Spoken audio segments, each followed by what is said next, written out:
Hello students, I welcome you once again to this channel Prabhavi competition. अब मैं सबका स्वागत करता हूं और आशा और उम्मीद करता हूं कि आप सभी काफ़ी अच्छे होंगे।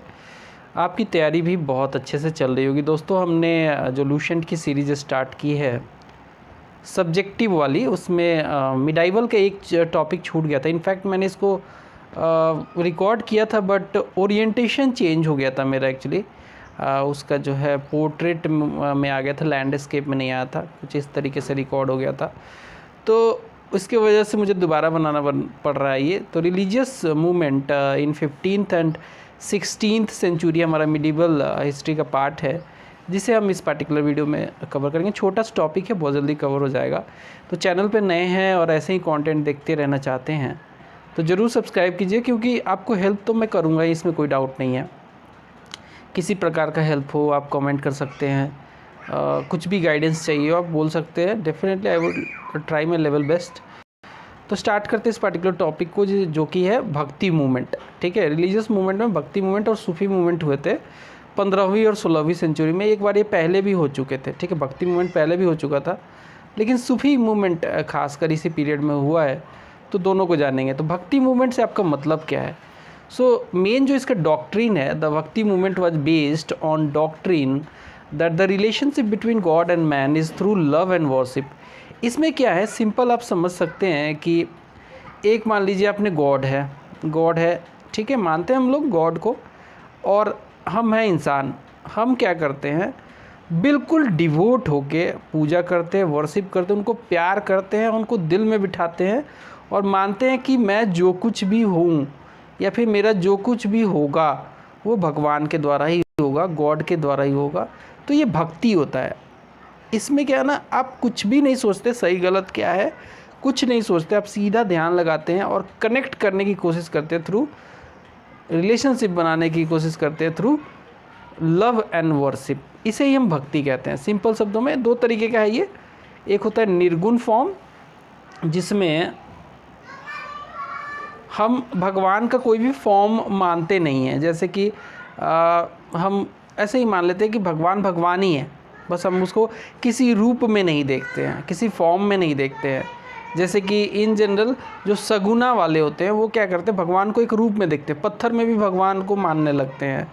ठीक है, भगवान की एक प्रतिमा बना लेते हैं। तो वो इसमें नहीं होता है। निर्गुण में फॉर्मलेस होता है पूजा भक्ति, और जो सगुना है उसमें जो है फॉर्म के साथ आप वर्शिप करते हो, लव करते हो अपने जो भी गॉड हैं उनको। ठीक है, एंड इसमें जो होता है रिचुअल्स का और रिलीजियस सेरेमनी का कोई भी रोल नहीं है, जो कि ब्राह्मणिज्म जब वेदों का पीरियड था तो काफ़ी ज़्यादा था। इसमें कोई ऐसा माना जाता है कि कोई भी बिना रिचुअल्स के, बिना रिलीजियस सेरेमनी के भी भक्ति में अपने भगवान को पा सकता है।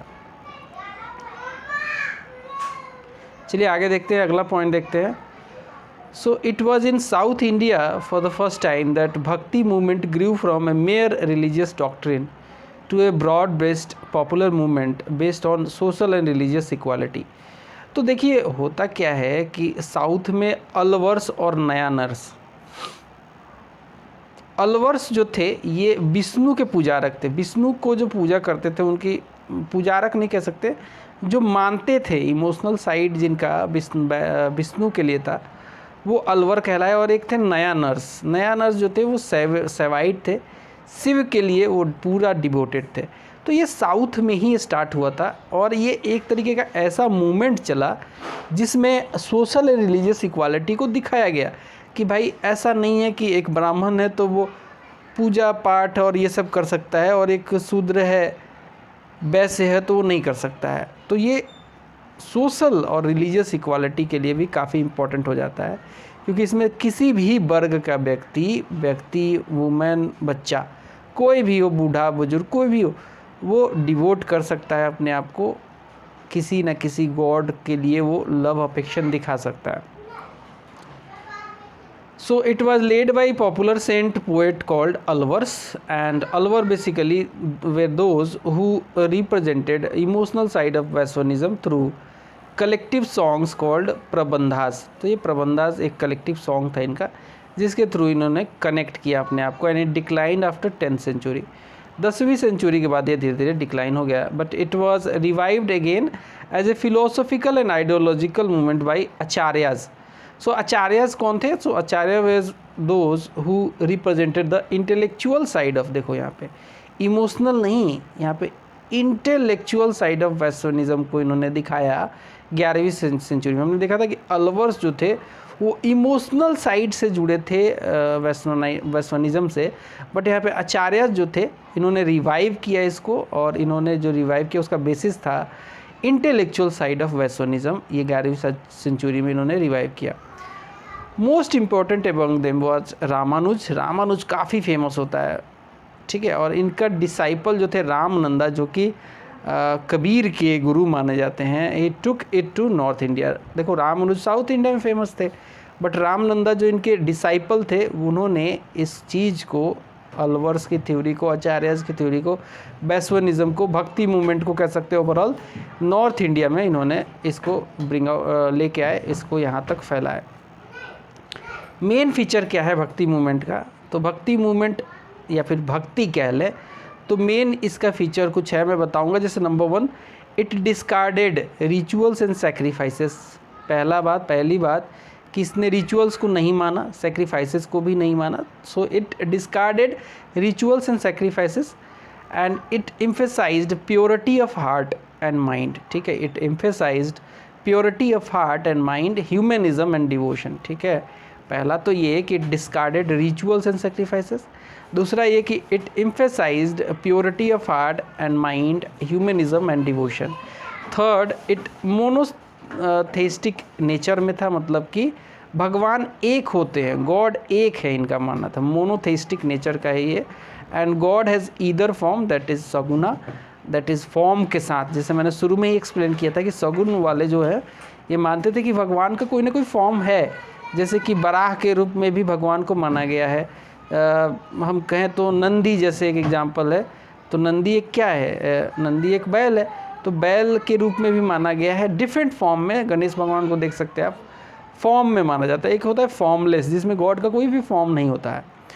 पांचवा है नॉलेज वाज कॉन्स्टिट्यूएंट पार्ट, ठीक है। एंड छठा है an egalitarian movement denounce casteism. Egalitarian का मतलब होता है कि सब उसमें मिल गए हैं, सब मिल गए हैं उसमें, चाहे कोई भी कास्ट का बंदा हो, शूद्र हो, ब्राह्मण हो, क्षत्रिय हो, वैश्य हो, सब मिल गए हैं। इगैलिटेरियन मूवमेंट हुआ है जिसने कास्टिज्म को डिनाउंस किया है, त्याग दिया है। Best form of worship is singing bhajan and realization of God by personal efforts. तो देखते नहीं है, आज भी भजन चलता है, आप देखेंगे कई बार हरे राम हरे राम हरे राम करते रहते हैं। दैट इज़ फॉर्म ऑफ भक्ति ओनली, वो भजन है, ठीक है, भजन ही है। कीर्तन भजन जो है ये चलता रहता है, अष्टयाम बोलते हैं कई जगह, ठीक है। भजन है, भजन आप गाते हैं, जैसे मीराबाई भजन कई सारी गाए उन्होंने, कबीर के दोहे हैं, तो इस तरीके की चीज़ें इसमें होती हैं।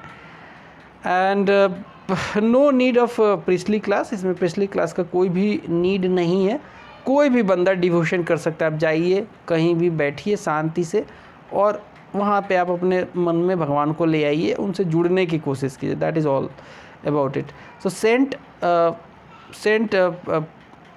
Preached in local language. इसमें जो है खासकर भक्ति मूवमेंट और सूफी मूवमेंट में लोकल लैंग्वेज का काफ़ी ज़्यादा प्रचलन हुआ, क्योंकि लोकल लैंग्वेज से फ़ायदा क्या था कि भाई मैक्सिमम लोगों को कनेक्ट किया जा सके, उनको मूवमेंट से जोड़ा जा सके, भक्ति में लाया जा सके। तो आप वहाँ पे उस समय की एलाइट भाषा जो संस्कृत थी वो उसमें बात करते तो उतना ज़्यादा फ़ायदा नहीं होता आपको। सभी संस्कृत पढ़ने वाले लोग नहीं थे, सभी जानने वाले लोग नहीं थे, तो क्या ज़रूरी था कि लोकल लैंग्वेजेस में इसे प्रीच किया जाए।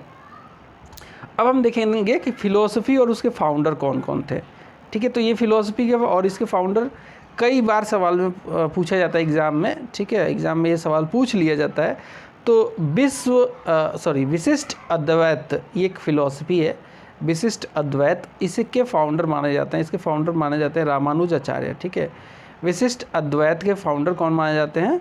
रामानुजाचार्य। फिर आता है द्वैत अद्वैत, द्वैत अद्वैत या फिर भेद, ये निम्बकाचार्य, इसके निम्बकाचार्य फाउंडर माने जाते हैं। द्वैत के माने जाते हैं फाउंडर हैं इनफैक्ट माधव आचार्य, और शुद्ध अद्वैत के फाउंडर है विष्णु स्वामी। तो थोड़ा सा इसको याद रखेंगे, फैक्ट है इसमें, मैं कोई हेल्प नहीं कर सकता आपकी।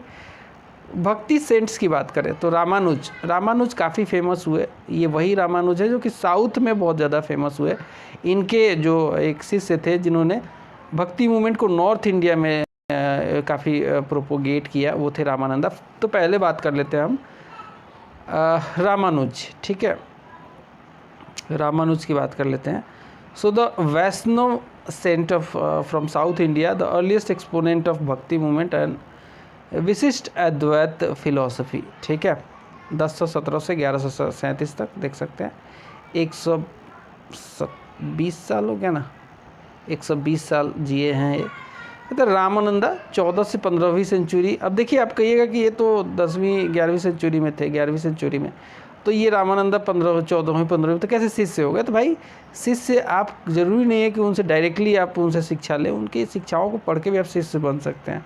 सो रामानंदा 14 से 15वीं सेंचुरी में, and he was the great bhakti saint of North India and who open the doors of bhakti without any distinction of birth, caste, creed और सेक्स, जो कि पहले से चली आ रही थी। काफ़ी ज़्यादा बर्थ पे, कास्ट पे काफ़ी ज़्यादा फोकस किया जाता था, बोला ये तो नीचे कास्ट का है, ये है, वो है, समाज में ये सब फैला हुआ था, जो कि इन्होंने इसको हटाने की कोशिश की। इन्होंने कहा कि भक्ति में कोई भी जुड़ सकता है, कोई भी कास्ट का हो, कोई भी क्रीड का हो, कोई भी सेक्स का हो, या फिर जन्म कहीं किसी भी हुआ हो, किसी भी घर में, कोई फ़र्क नहीं पड़ता है, आप जुड़िए, बहुत सही चीज़ है।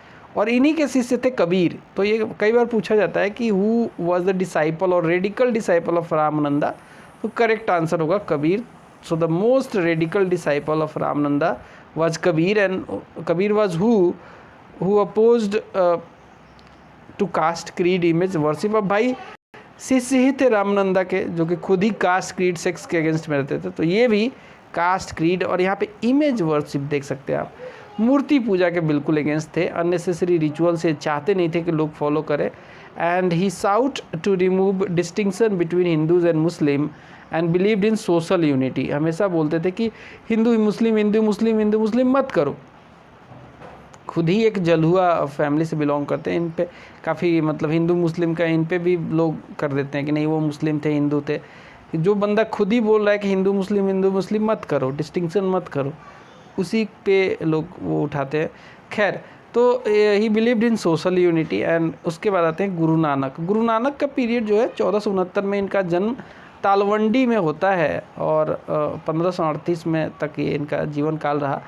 ही वॉज ए निर्गुण भक्ति सेंट, मतलब ये कोई भी फॉर्म नहीं मानते थे। ही बिलीव्ड इन फॉर्मलेस भक्ति एंड सोशल रिफॉर्मर भी थे। सिखों के ये पहले गुरु थे। He was the first Sikh Guru and founder of Sikhism को भी फाउंड किया इन्होंने, और पहले सिख गुरु तो थे ही, ठीक है, गुरु नानक साहब सबसे पहले।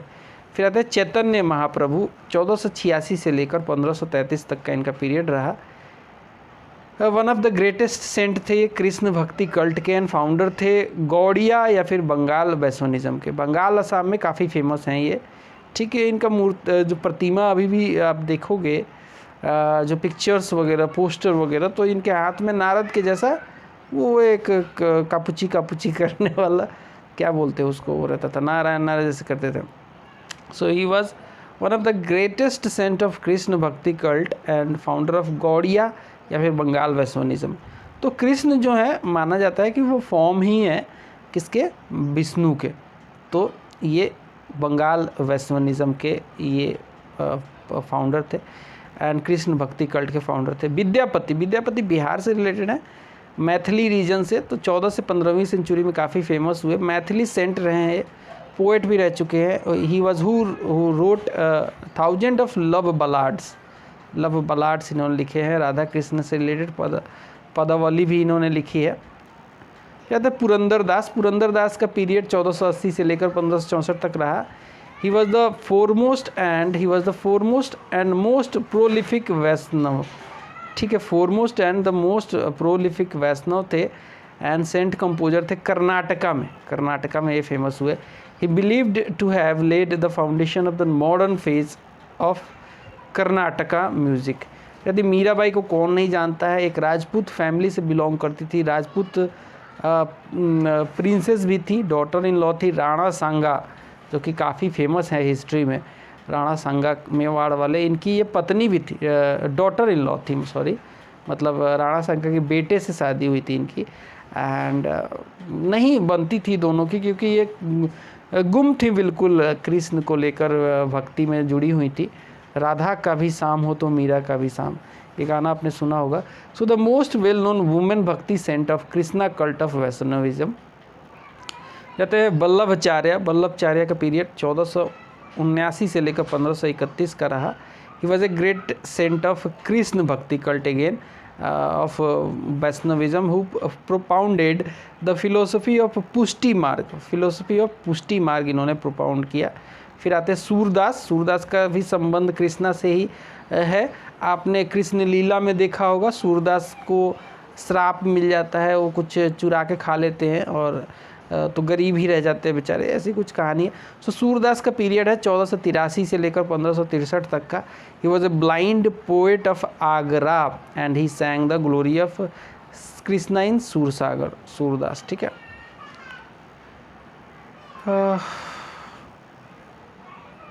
सूरदास एक्चुअली मैंने जो बताया ना वो नहीं है, ठीक है। सूरदास बेसिकली अंधे थे। तो नेक्स्ट आता है तुलसीदास। तुलसीदास जो है 1532 से लेकर 1623 तक का इनका पीरियड रहा। He was the greatest saint of and poet of Ram bhakti cult of Vaishnavism, ठीक है।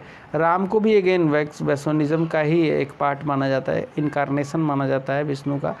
And he was the celebrated author of Ramcharitmanas, जो आज पर रामायण है, रामचरितमानस कहते हैं। तो ये जो है ये तुलसीदास की रचना है। कवितावली भी इन्हीं की और गीतावली भी इन्हीं की रचना है। कहते हैं शंकर देव। शंकर देव का पीरियड माना जाता है 1449 से लेकर 1568 का। He was the founder of Vaishnav devotional movement in Assam, ठीक है। शंकर देव कहाँ पे ये वैष्णव डिवोशनल मूवमेंट चलाया इन्होंने, तो ये चलाया असम में। दादू दयाल का पीरियड 1544 से लेकर 1603 का रहा।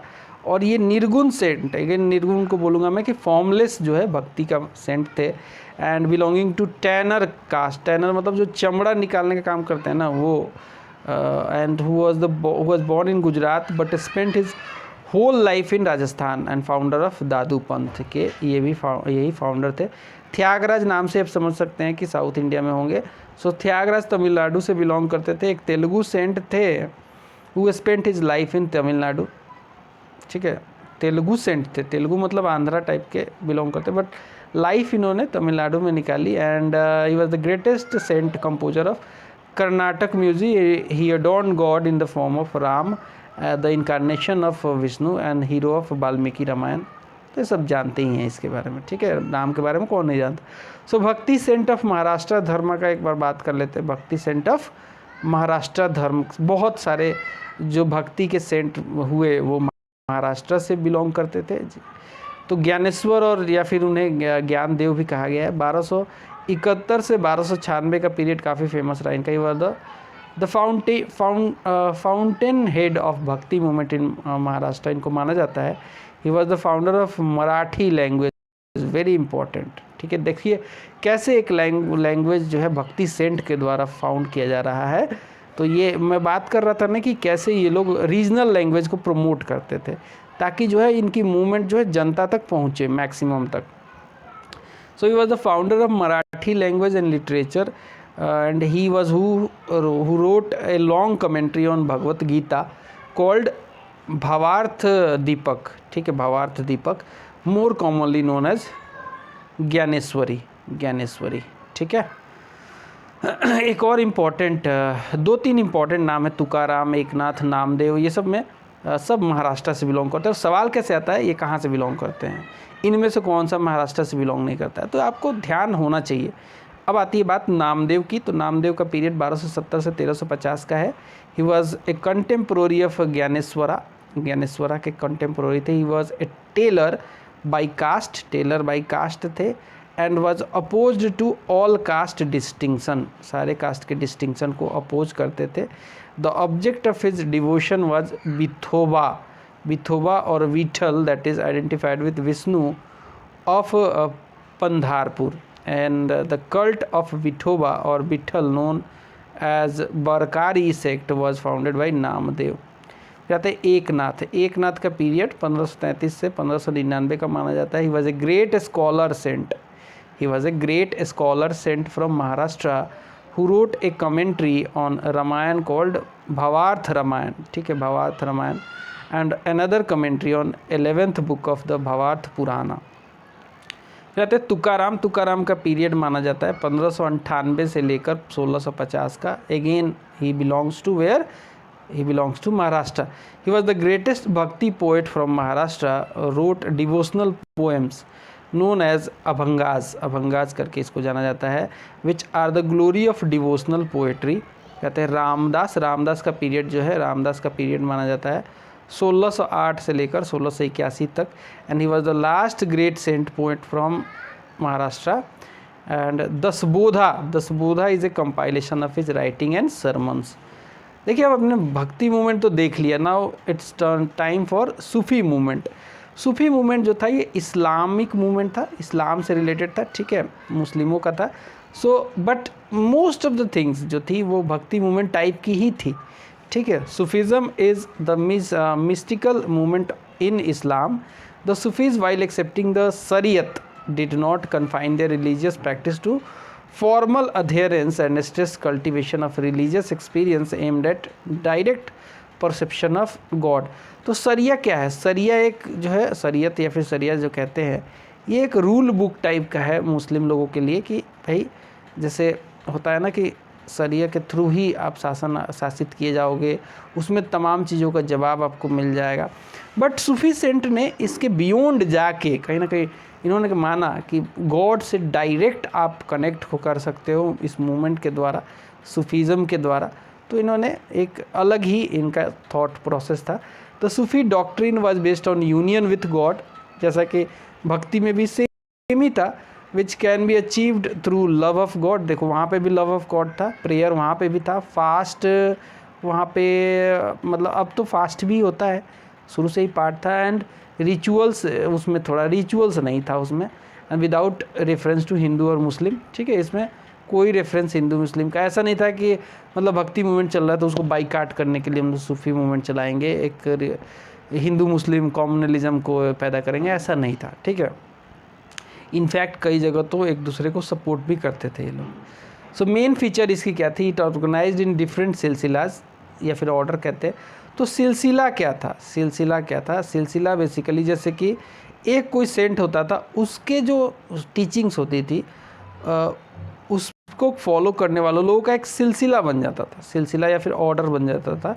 सो दूसरा है observed variety of ideas and practices from Hinduism, Christianity. देखिए, हिंदुइज़म से भी बहुत लिया, क्रिश्चियनिटी से भी इन्होंने कुछ मिलाया, बुद्धिज़्म के भी अच्छी चीज़ों को, जोरास्ट्रियनिज़म के भी अच्छी चीज़ों को एडॉप्ट किया, वहाँ के आइडियाज़ को, प्रैक्टिसेस को इन्होंने अब्जॉर्ब किया, एडॉप्ट किया. Sufis aimed at service of Mankind through spiritual self development. ठीक है, and eager for Hindu Muslim unity, very important. देखिए, सूफीज़म कभी भी, मैं बता रहा हूँ ना, कम्युनलिज्म कभी पैदा ही नहीं किया. ये तो हमेशा हिंदू और मुस्लिम की यूनिटी की बात करते थे, कल्चरल सिंथेसिस की बात करते थे कि भाई इंडिया है, इंडिया में हिंदू मुस्लिम रहे हैं तो इंडियन है सबसे पहले, हमारा कल्चर और इनका कल्चर मिलता जुलता है. ठीक है, सिंथेसिस है उसमें. They also oppose to orthodoxy and they preached faith and devotion to God. छठा है, दे डिस्करेज्ड मेटेरियलिस्टिक लाइफ. इन्होंने बोला कि मेटेरियलिस्टिक लाइफ में कुछ नहीं रखा है, एक स्पिरिचुअल हैप्पीनेस भी होती है. बट इन्होंने कभी ऐसा बिल्कुल भी ऐसा नहीं बोला कि कंप्लीट फ़कीर बन जाओ, एकदम सब कुछ छोड़ दो, ऐसा भी इन्होंने नहीं बोला. So they discouraged materialistic life but not in favour of complete renunciation. नहीं किया कभी भी कंप्लीट रिनंसिएशन, या फिर कहते हैं कि पूर्ण तरीके से मेटेरियलिस्टिक लाइफ को त्याग नहीं दिया, कम कर दिया, ज़रूर उसकी इम्पोर्टेंस को ख़त्म कर दिया, थोड़ा सा डिस्करेज किया. सो अब बात करते हैं कुछ इम्पॉर्टेंट सूफी सेंट्स की. तो उसमें सबसे ऊपर नाम आता है ख्वाजा अली हुजवीरी की. ख्वाजा अली हुजवीरी का जो पीरियड रहा है 11वीं सेंचुरी में काफ़ी फेमस थे. He is also known as Data Ganj Bakhsh, the earliest Sufi saint of eminence known to have settled in India, and he was the author of the celebrated manual of Sufism entitled कासफ उल महजूब, ठीक है, ये भी important है। फिर आता है Sheikh Bahauddin Zakariya, one of the important, most important. Chishti भी important है, ख्वाजा मोइनुद्दीन चिश्ती और उनके फॉलोअर भी, जैसे कि निजामुद्दीन औलिया। खैर अभी बात करते हैं शेख बहाउद्दीन जकारिया। जकारिया सिलसिला के फाउंडर थे। 1182 से लेकर 1262 तक का इनका पीरियड रहा। He was the founder of Suhrawardi order and who founded the first leading khanqah in India at Multan. Khanqah एक जैसे ना प्लेस होता था जहाँ पे ऐसे मतलब वहाँ पे जैसे लोग जाके इन सब चीज़ों के बारे में सीखते थे, सूफीज़म के बारे में, तो खनका एक प्लेस होता था। कहते हैं ख्वाजा मोइनुद्दीन चिश्ती 1141 से 1236 के पीरियड रहा। He was the founder of the Chishti order, very famous Chishti order, और अकबर तक बहुत मानता था चिश्ती को। And he was the founder of Chishti order and the first and most popular liberal Sufi order in India. He settle down at Ajmer about 1206 and the other Sufi saint who followed Khwaja Moinuddin Chishti और Khwaja Ajmeri were Sheikh Hamiduddin Nagauri 1192 से लेकर 1274, Khwaja Qutbuddin Bakhtiyar Kaki, he died in 1236 in whose memory Qutub Minar was built by Iltutmish. तो इल्तुतमिश ने इसको complete किया था कुतुब मीनार को, start तो कुतुबुद्दीन ऐबक ने ही कर दिया था। बाबा फरीदुद्दीन गंजे सकर भी इनके जो थे फॉलोअर थे 1175 से 1265। तो बाबा फरीदुद्दीन गंजे सकर को हम बाबा फरीद के भी नाम से जानते हैं। इन्होंने अपना खनका जो है अजोदन पंजाब में बनाया and was the great Punjabi poet of Sufism. फिर आते हैं शेख निजामुद्दीन औलिया। इनके नाम पे तो आप निजामुद्दीन हजरत निजामुद्दीन एक्सप्रेस भी देख लेते हैं, स्टेशन भी है, और यहाँ दिल्ली में इनका जो है ये जो है खनका है। 1236 से लेकर 1325 का टाइम था। Who gain the popular title Mahboob Ilahi, यानी कि the beloved of God, God के जो है प्रेमी प्रेमिका कहे जा सकते हैं। He built his khanqah in Delhi and was one of the most famous Sufi saint of the Chishti order, Sheikh Nizamuddin Auliya and was, ठीक है। उसके बाद आता है शेख नसीरुद्दीन महमूद 1365 में he died and he was the charismatic Chishti saint who was later known as Chirage Delhi, Chirage Delhi, या फिर आप इसे द लैम्प ऑफ दिल्ली भी कह सकते हैं। फिर आते हैं Syed Mohammad Gesu Daraz 1421 who settle down at Gulbarga, जो कि कर्नाटक में पड़ता है। He was popularly known as Banda Nawaz और benefactor of God creatures and authored more than 30 books on Sufism. He was one of the earliest writers, poets in Urdu. फिर आते हैं शेख बदरुद्दीन समरकंदी 13वीं century. He founded Firdausi order which was restricted to Bihar. Sheikh Badruddin Samarqandi जो थे 13वीं century, he founded Firdausi order which was restricted to Bihar. जाते Shah Nyamatu Ilah Qadri and Shah Abdullah Suttari 15वीं century में। तो Shah Nyamatullah Qadri founded the Qadiriya order, और शाह अब्दुल्ला सुतारी जो थे जो कि he died in 1458 founded Suttari order. The former spreader in Uttar Pradesh and Deccan while ठीक है, ही लेटर स्प्रेड मेनली इन, जो लेटर थे मतलब शाह अब्दुल्ला सुतारी थे, ये मध्य प्रदेश और गुजरात में इन्होंने अपना जो है टीचिंग्स को फैलाया। मियाँ मीर का पीरियड माना जाता है 1550 से 1635 का। He was the most popular Sufi saint of Qadiriya order. फिर आते हैं ख्वाजा बाकी बिल्ला 1536 से 1603 का पीरियड। He founded the Naqshbandiya order and its most famous saint was Sheikh Ahmad Sirhindi. he died in 1625. he is also known as Mujaddid Alif. अब कुछ सूफ़ी वर्ड्स देख लेते हैं और उसके मीनिंग। तो तसावुफ़ एक सूफ़ी वर्ड है जिसका मतलब होता है सूफीज़म, और शेख या फिर पीर या फिर मुर्शीद कह ले तो इन तीनों का मतलब स्पिरिचुअल टीचर ही होता है। मुरीद जो है वो चेला या फिर डिसाइपल कहा जाता है। खलीफा सक्सेसर होता है। खनका जो होता है द होस्पाइस होता है, ठीक है। समा जो है म्यूजिकल रिसाइटल है ना, समा बांध दिया तो एक म्यूजिकल रिसाइटल होता है। रक्षा डांस होता है। और फना जो है सूफी वर्ड है, इसका मतलब होता है सेल्फ एनिहिलेशन। और वही बात करें जियारत, मोहब्बत अब जियारत बन गई है, गाना सुना होगा, तो इसका मतलब होता है pilgrimage to tomb of Sufi saint. जियारत अब मोहब्बत बन गई है, ठीक है। तो pilgrim to tomb of Sufi saint को जियारत कहते हैं। अब देखते हैं अचीवमेंट क्या हुआ, क्या मिला अचीवमेंट के तौर पे भक्ति और सूफी मूवमेंट का अचीवमेंट क्या रहा, उसे देख लेते हैं फटाफट। सो अचीवमेंट की बात करें तो पहला अचीवमेंट आता है कि दे इन्फ्लुएंस्ड ईच अदर, एक दूसरे को कल्चरली सोशली हर तरीके से इन्फ्लुएंस किया इन्होंने। एंड इनहेरिट किया फ्रॉम ईच अदर, ठीक है, एक दूसरे की अच्छी चीज़ों को दिया। भक्तिज़म जो था रिफॉर्म्ड हिंदुइज़म एंड सूफीज़म जो था उसने इस्लाम को लिबरेट किया। Both put brake on orthodoxy, जिसमें एक्सट्रीम ऑर्थोडॉक्सी जैसे कि ब्राह्मणिज़म का जो उस समय ऑर्थोडॉक्सी चलता था, ये नहीं करो वो नहीं करो, ये पूजा नहीं होगा, वो पूजा नहीं करेगा, ये वर्ग पूजा कर ही नहीं सकता है, ये तो वो सबको ख़त्म किया। Both encourage social reform measures and atmosphere of inter religious fraternity was created. तो वही यूनिटी हुई, बढ़ी हिंदू मुस्लिम दोनों में। And Hindu and Muslim रिकॉन्साइल्ड।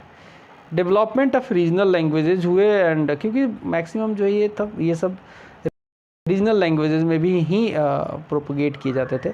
सातवां है a cultural synthesis took place which transformed a Muslim rule in India to a national government under Akbar. तो ये सब अचीवमेंट है सूफीज़म और भक्ति का, ठीक है। अब ये टॉपिक हमारा कंप्लीट होता है और इसी के साथ कंप्लीट हो जाता है यहाँ पे कंप्लीट मिडीवल पीरियड। लेकिन ये मैंने मतलब लास्ट में इसको बनाया, एक बार बनाया था जैसे शुरू में ही बताया था। तो चलिए बाय बाय।